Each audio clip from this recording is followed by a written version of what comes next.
And joining us now with more on Jerusalem Day from the Flag March is Josh Hasten, international spokesperson for the Gush Etzion Regional Council. Thank you for joining us. Thanks for having me, Lidar. So what's the mood in Jerusalem today? So the music just started just several minutes ago, and I hope you can still hear me, but it's very, very festive.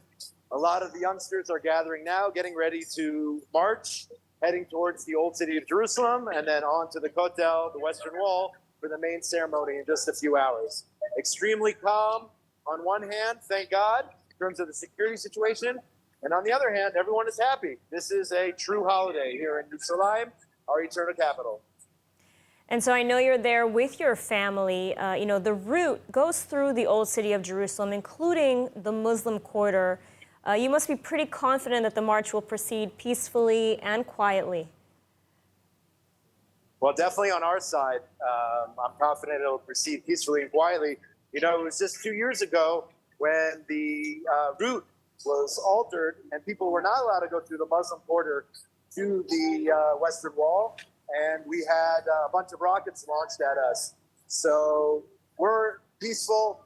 I expect it to be peaceful for the rest of the day, and it should remain so. I see no reason why it should be peaceful today here in Jerusalem. And why is it important for you to take part in this event?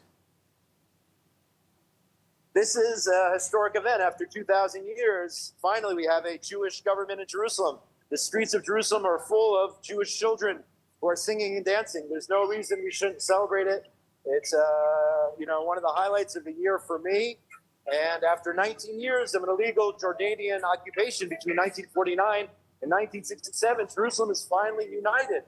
There was an ethnic cleansing year that took place after the War of Independence. Jews could not go to our holy sites, to the Temple Mount, to the Western Wall below it. So it is a true reason to celebrate a joyous day, a holiday, and more people should join us. I was listening to your report just before. Yes, the majority is from the national religious camp, but I wait for the day when the rest of the country, those who don't affiliate necessarily with the national religious camp, join us here in Jerusalem. This event is open to all, and I wish more people would come out as well. And there's no getting around that this is a somewhat controversial event. Many critics are saying, why march through the Muslim quarter? I mean, what's your response to this? Well, I would say if anyone who's been to Jerusalem knows, Jerusalem has a significant Arab population, which can go anywhere in the city.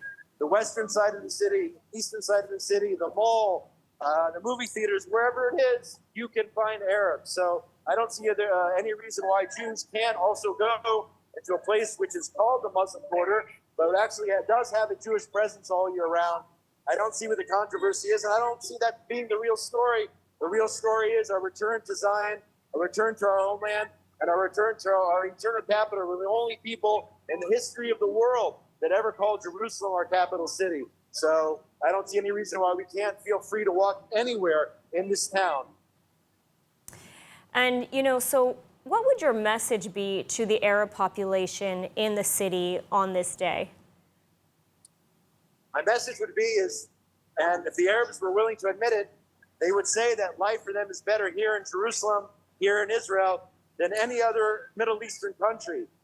I guarantee you, again, if they were willing, they would rather be in Jerusalem than be in Yemen or be in Syria or some of these other countries where they don't have equal rights, where they don't have education, where they don't have healthcare, where they don't have all the other things that are offered to them. So I think that Arabs, if they're willing to admit it, and again, that's an if, would say they're very happy to be here in Jerusalem with an Israeli government in control.